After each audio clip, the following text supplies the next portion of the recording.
श्रद्धा से सराबोर हुआ बाबा गंगाईनाथ धाम। हजारों श्रद्धालुओं ने लगाई धोख। बीकानेर में जामसर स्थित बाबा गंगाईनाथ जी महाराज की तपोस्थली गुरुवार को श्रद्धा से सराबोर रही। परम श्रद्धेयी बाबा गंगाईनाथ जी महाराज के 41वें निर्वाण दिवस आयोजित धार्मिक अनुष्ठान में शामिल होने और बाबा की समाधि पर धोख लगाने के लिए राजस्थान समेत हरियाणा, पंजाब, उत्तर प्रदेश, गुजरात और मध्य प्रदेश से साधु संत और हजारों की तादाद में श्रद्धालु पहुंचे। बर्फानी सर्दी के बावजूद साधु संतों और श्रद्धालुओं में जबरदस्त उत्साह नजर आया। वहीं बाबा गंगाईनाथ जी समाधि स्थल सेवा समिति की सेवादार भी श्रद्धा भाव से श्रद्धालुओं और संत महात्माओं की सेवादारी में जुटे रहे। इस दौरान बाबा के जयकारों से समूचा माहौल गूंजायमान रहा। इस मौके पर गुरुवार सुबह मंगल बेला में बाबा की समाधि का अभिषेक और विशेष पूजा अर्चना के बाद आयोजित विशाल भंडारे में सबसे पहले साधमू संतों ने प्रसादी ग्रहण की। समिति के अध्यक्ष सुरेंद्र पाल शर्मा एवं पदाधिकारियों और श्रद्धालुजनों ने साधु संतों का सम्मान कर उन्हें श्रद्धा से दक्षिणा भी प्रदान की। इसके बाद विशाल पंडाल में श्रद्धालुजनों ने बाबा की प्रसादी ग्रहण की। सर्दी के कहर को देखते हुए समिति की ओर से संत महात्माओं और श्रद्धालुओं के लिए विशेष बंदोबस्त किए गए। दिन चढ़ता गया, कतार बढ़ती गई। सर्द मौसम में बर्फानी आलम के बावजूद बाबा गंगाईनाथ धाम में भक्तों की उमड़ती भीड़ देखते ही बनती थी। मंदिर के बाहर जहां सड़क के दोनों ओर खिलौनों से लेकर पूजन सामग्री और घरेलू सामान सहित श्रृंगार के वस्तुओं की दुकानें सजी थीं, खरीदारों की भीड़ भी उमड़ती दिखाई दी। वहीं मंदिर के अंदर बाबा के दर्शन और समाधि पर चादर चढ़ाने वालों की कतार बाबा के प्रति भक्तों की आस्था बयां कर रही थी। जी सर, बताएं ये इस समाधि स्थल के इतिहास के बारे में बताएं, कितने साल पुराना है, क्या है यहाँ पे सर? जी सर। जय गुरुदेव। जैसा कि मैं समझ पाया और मेरी जानकारी में है, 60 के दशक में परम श्रद्धेय 1008 श्री गंगाईनाथ जी महाराज इस पावन धरा पर पधारे और उनके बाद उन्होंने यहाँ पर कठोर तपस्या की। एकदम बीहड़ जंगल था, उस जंगल को आज एक सुरम्य स्थल के रूप में विकसित कर दिया और उनकी कठोर तपस्या का परिणाम है कि यहाँ लाखों लाखों श्रद्धालु पूरे देश से नहीं विदेश तक से यहाँ पर आते हैं और यहाँ धोख लगाते हैं और उनको यहाँ से यथा योग्य जो भी उनकी समस्या होती है उसका समाधान भी मिलता है। गंगाईनाथ जी महाराज सभी वर्ग, सभी धर्म, सभी में बराबर रूप से मान्य थे। उन्होंने सदैव कुरीतियों से दूर हटकर, आडंबरों से दूर हटकर और सच्चे रूप में अध्यात्म और इस भक्ति की ओर लोगों को प्रेरित किया। उनका लंबा संघर्ष का, तप का, साधना का जीवन रहा। वे हम सभी के लिए प्रेरणा के स्रोत हैं। उसी प्रेरणा से ओतप्रोत होके और पिछले 41 साल से लगातार उनके निर्वाण दिवस पर ये भव्य जागरण व भंडारे की व्यवस्था होती है। इसमें हजारों हजार लोग इसका लाभ लेते हैं। कहाँ से आते हैं लोग यहाँ? इसमें कितनी संख्या में आते हैं? बांधना तो बड़ा मुश्किल होगा कि कहाँ से भक्त आते हैं, क्योंकि उनके लिए सीमाओं में बांधना बड़ा मुश्किल है। हम ये अनुमान लगाते हैं कि 2 दिन चलने वाले आयोजनों में 50,000 से अधिक की तादाद में श्रद्धालु, माताएं, बहनें और साधु संत इस स्थान पर आते हैं और अपनी सेवाएं देते हैं, सेवाओं का लाभ लेते हैं और अपने आध्यात्मिक जीवन को अच्छा बनाने की दिशा में प्रयास करते हैं। यहाँ लोग क्या मान्यताएं लेकर आते हैं? जी, हर व्यक्ति की अपनी अपनी मान्यता है। कोई अध्यात्म के लिए आता है, कोई अपने अच्छे जीवन के लिए आता है, कोई अपनी बीमारियों से ग्रसित होकर आता है। हर व्यक्ति अपनी अलग सोच के साथ इस स्थान पर आता है और बाबा की कृपा है कि जो जिस सोच के साथ आता है उसे वो प्राप्त होता है। ठीक है, नाम बता दो आपका सर। सुरेंद्र पाल शर्मा, यहाँ सेवादार हूँ। पिछले जब से समझ पकड़ी तब से यहाँ लगातार सेवा में कार्यरत हूँ। बाबा गंगाईनाथ समाधि स्थल सेवा समिति के कार्यकर्ता के रूप में बाबा गंगाईनाथ समाधि स्थल सेवा समिति सन 1992 से एक रजिस्टर्ड संस्था है और लगातार यहाँ श्रद्धालुओं की और साधु संतों की सेवा में प्रयासरत है। ठीक है, धन्यवाद। जी सर, बताएं यहाँ इसके बारे में बताइए, ये जगह क्या है, इस जगह के स्थान को क्या बोलते हैं सर? बीकानेर से 25 किलोमीटर दूर गंगानगर रोड पर रामसर में ये बाबा गंगाईनाथ डोरा है।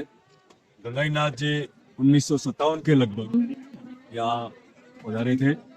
काछबली गांव है उदयपुर के पास में, उसके पास में इनके गुरु स्थान से वहाँ से तपस्या करते हुए यहाँ बीकानेर जामसर में आए थे।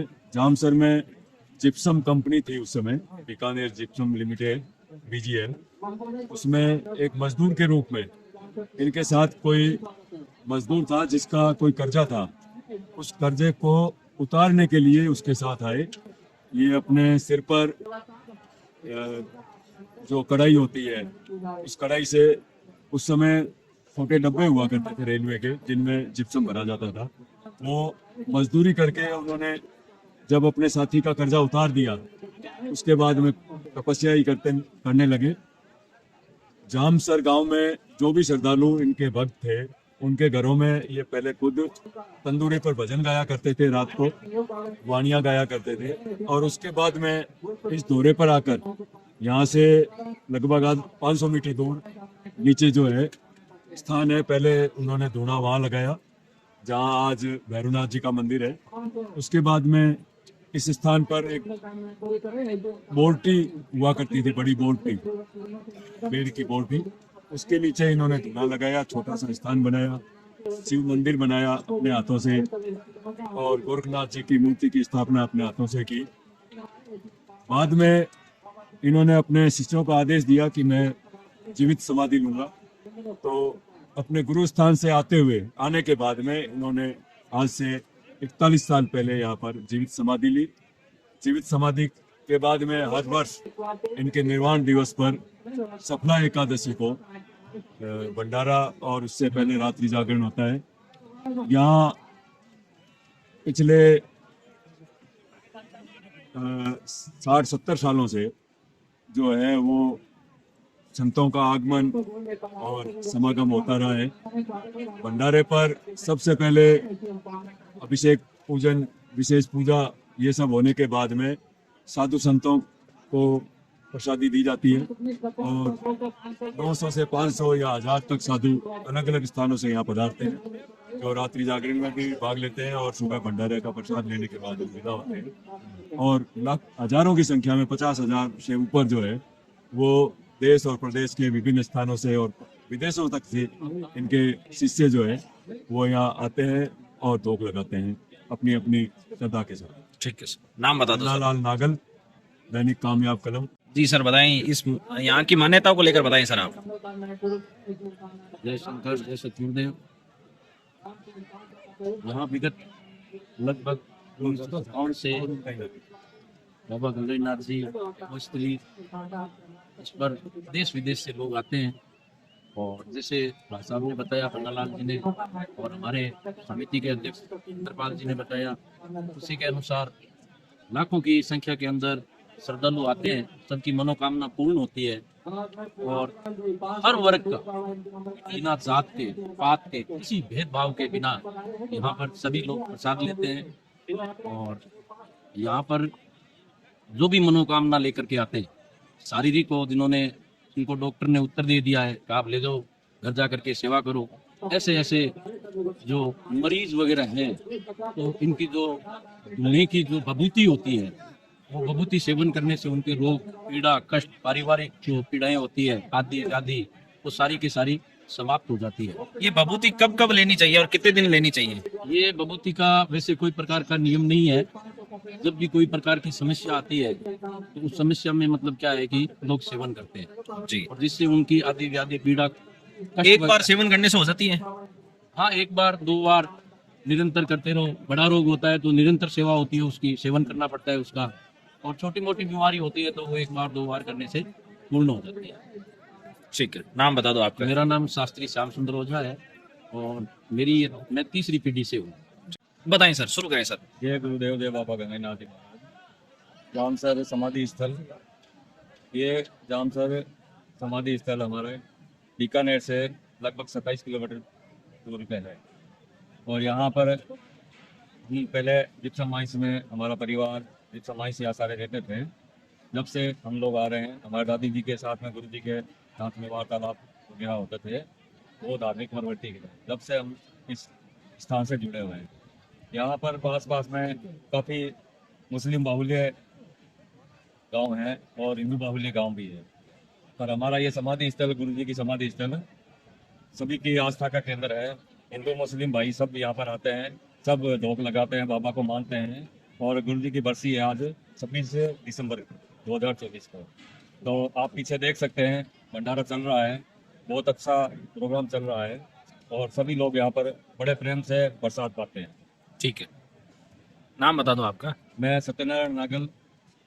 मंदिर में एक और विशाल पंडाल में बाबा के भक्तों के लिए बनता भंडारे का प्रसाद। कितने लोगों के लिए आपने खाना बनाया और कब आप लगना शुरू हुए?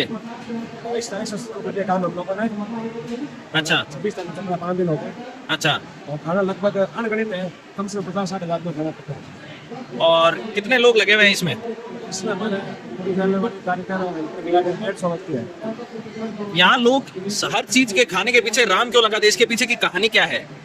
ये राम सपने का अपने हिंदी का है यहाँ पर, और यहाँ पर खाने के लिए बहुत खाने राम, सब्जी राम, मिठाई राम, जो बोलते हैं राम को बोलते हैं। और नमक लेते तब क्या बोलते हैं? नमक राम। अच्छा, कहानी क्या है राम बोलने के पीछे? तो राम है तो अपना राम सबसे बड़ा चीज है। राम के अंदर तो अच्छी जाती भी नहीं है। अच्छा राम का नाम से चलता है हमारे। ठीक है, नाम बता दो आपका। रामलाल कुमार महासभा जिला अध्यक्ष बीकानेर।